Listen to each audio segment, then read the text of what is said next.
দিদি নাম্বার ওয়ানে কোনো তারকা আসা মানেই তার ব্যক্তিগত জীবন চলে আসে লাইমলাইটে। অতি সম্প্রতি দিদি নাম্বার ওয়ানের সানডে ধামাকা পর্বে বসেছিল চাঁদের হাট। ওই পর্বে মাকে নিয়ে হাজির হয়েছিলেন শমিক চক্রবর্তী। অনেকেই এই নামটির সঙ্গে পরিচিত নন। জি বাংলার অন্যতম চর্চিত ধারাবাহিক ইচ্ছে পুতুল। ইচ্ছে পুতুলের নিয়মিত দর্শকরা প্রতিটি ঘটনার সঙ্গে পরিচিত। এই ধারাবাহিকে জিষ্ণু চরিত্রে অভিনয় করছেন তিনি শমিক চক্রবর্তী।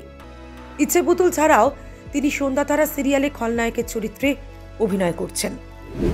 তবে তার অভিনয়ের জীবনে আসা মোটেই সহজ ছিল না। অনেক লড়াই করে খানিকটা হলেও সাফল্যর মুখ দেখেছিলেন তিনি। সম্প্রতি তিনি তার মাকে নিয়ে দিদি নাম্বার ওয়ানে এসেছিলেন। আগেরবার এসে তার মা পাত্রী চাই এই দাবি করে গিয়েছিলেন। আবার অন্যদিকে একদম খোলাখুলি কথা বলেন অভিনেতা। ইচ্ছে পুতুলে জিষ্ণু কিন্তু কলকাতার ছেলে নয়, শমিক কৃষ্ণনগরের ছেলে। তবে বলা বাহুল্য, এই হ্যান্ডসাম অভিনেতা এখন মেয়েদের ক্রাশ হয়ে উঠেছেন। শুধুমাত্র সুদর্শন চেহারার জন্য নয়, দুর্দান্ত অভিনয়ের জন্য প্রশংসিত হন তিনি। তবে বাবার অমতেই একদিন বাড়ি ছেড়ে কলকাতায় পা রেখেছিলেন শমিক। কলকাতায় এসে কোনো মতে একটি মাথা গোজার ঠাঁই জোগাড় করেছিলেন। যে ঘরটিতে উঠেছিলেন সেই ঘরটি এতটাই ছোট ছিল, একজনের থাকতেও কষ্ট হতো। বাড়ির সমস্ত কাজ তাকে একাই করতে হতো।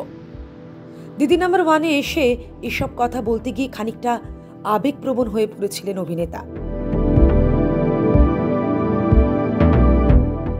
তিনি বলেন, একা হাতে রান্না করতাম, ঘর গুছিয়ে রাখতাম, বাথরুম পরিষ্কার করতাম। তবে খুব বেশি দিন এই লড়াই তাকে চালিয়ে যেতে হয়নি। কিছুদিন পর থেকেই মডেলিং শুরু করেন। তারপরে সিরিয়ালে অভিনয়ের সুযোগ পান। তবে শমিকের মা ছেলের বিয়ের জন্য পাত্রী দেখার কথা বলে ফেলেন দিদি নাম্বার ওয়ানে। তিনি ছেলের বিয়ের জন্য পাত্রী খোঁজা শুরু করেছিলেন, তবে আপাতত তা বন্ধ রেখেছেন। কিন্তু কেন? আগেরবার তিনি দিদি নাম্বার ওয়ানে এসে পাত্রী খোঁজাতে নাকি মেয়েদের ঢল নেমে গিয়েছিল। এত ফোন আসতো মেয়েদের যে রাতে ঘুম উড়ে গিয়েছিল শমিকের। শমিকের মা জানান, আপাতত ছেলের যাকে মনে ধরেছে তাকে তিনি চেনেন ভালো, তবে এখন দেখা যাক থাকে কিনা। শমিকের মা মন্তব্য করেন, তিনি নাকি গুণ খুঁজে পেয়েছেন মেয়ের, সে খুব ভালো ঘুমোতে পারে। শমিক এবং তার মায়ের এমন মন্তব্য সকলে খুব একটা ভালো চোখে দেখেননি। নেটিজেনদের একাংশের নিন্দার মুখে পড়েছেন তারা। এমনভাবে মেয়েদের দোষগুণ নিয়ে কথা বলায় কটাক্ষ করেছেন অনেকেই। প্রসঙ্গত, ইচ্ছে পুতুল সিরিয়ালে জিষ্ণুর চরিত্রে অভিনয় করে ব্যাপক জনপ্রিয়তা অর্জন করেছেন শমিক। ব্যুরো রিপোর্ট, সিনে চক্কর।